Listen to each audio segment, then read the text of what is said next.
This evening we've seen examples of what the very best athletes and teams can produce, but they know, and we know, that without the help, support and assistance of many people, they could not be where they are by their innate talent alone.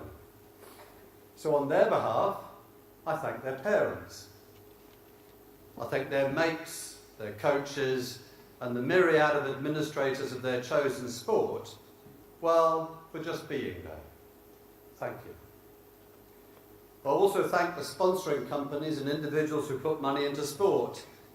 Some may do this with a relatively high profile, whilst others choose to do it more quietly. But without them, sport would not happen.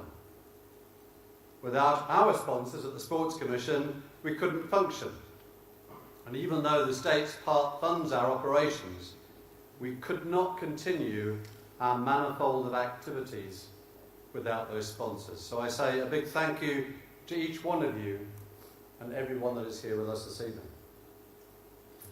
Also, we could not operate without many volunteers that help us and give their time freely to make sure that things happen.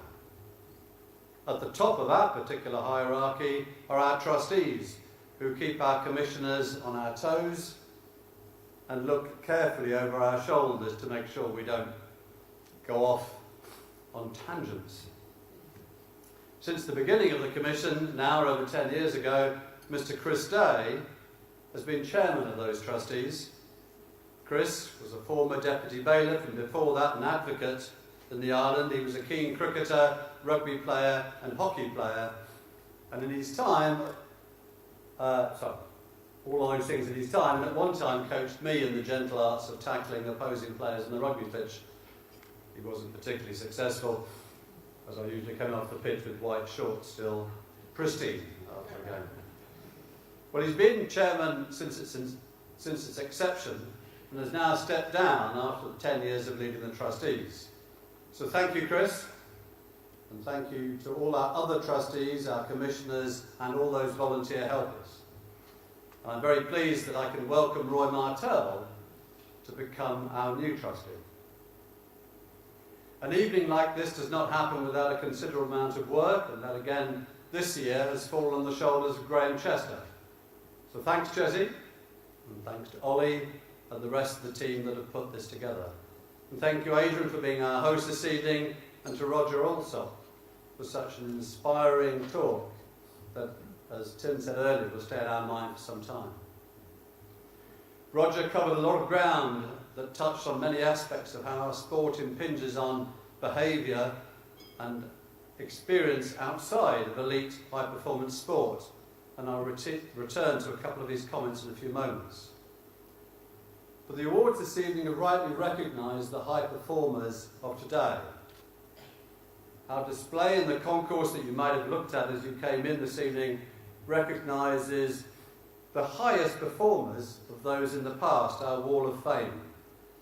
And tonight we have remedied an omission by honouring and recognising those very special people who help sports people attain the best from whatever talent they possess. These coaches help produce those elite athletes, of course, but they also work with the whole spectrum of those who enjoy and engage in competitive sport. Those that might never achieve an award this evening, but do so just because they enjoy sport. These 5 coaches that we've honoured this evening, of course, are not alone, and we intend to add to their number over the coming months and years. We have not yet recognised a coach from the most popular sport in Guernsey, that of football. The reason why is that we're not entirely certain which of the many significant coaches over the last 40 years or so should receive that recognition. Should we include the current Ireland coach, the current GFSC coaches, last year's Prio Champions coach, or coaches from, say, 20 years ago? Well, to help us, we'd like you, each of you in this room, or anyone that you choose to speak to thereafter, to reflect on what I've just said and help us make those decisions, because you are those with the real experience of your sport. So please make contact with the Commission with your views on who should be placed alongside our original 5. And of course you don't need to restrict yourself to football, for if you think that rugby, athletics, cricket or any other sport deserves nomination, then please look on our website from Monday, when the criteria will be there for you to follow, and you'll understand what our selection procedure will be. So well done to all of those coaches that coach in Guernsey Sport, for you're doing a fantastic job. We have, as I said earlier, concentrated this evening on elite or high-performance sports people, but the Commission is also interested in investing energy and effort with those in the island who are not as active as they might once have been. They just want to get a little more agile, a little fitter, live a healthier lifestyle. It is without doubt, as Tim Newnham said earlier, when you're very young, that that very first experience of sport needs to be positive, as that can lead to a lifetime of enjoyment of physical activity in whichever form that activity might take. But there are others that need a continued good experience of activity at all age levels and all abilities, that must also be positive and, most importantly, easy to achieve to maintain good health. And one of the, or two of the important things that Roger mentioned earlier. Well, we at the Commission are currently working with the Education Department and Health Department to achieve these goals. However, this leads to an interesting dilemma for the Sports Commission, and one that we are grappling with at the moment.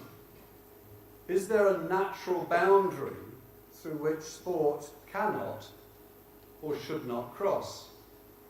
We've heard from Roger this evening the linkages between medicine and sport, between a healthy lifestyle that can reduce a whole range of issues that affect our health.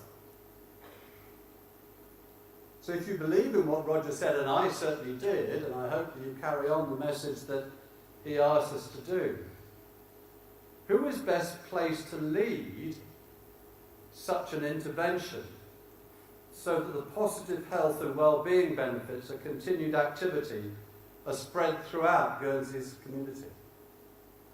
For whoever does take up that lead must be given the resources to carry it out effectively and efficiently. Money spent wisely today will ease the burden of the public purse in the future. Because if we can reduce all of those matters that Roger mentioned earlier, the cost to our health budget will be considerably diminished in the future.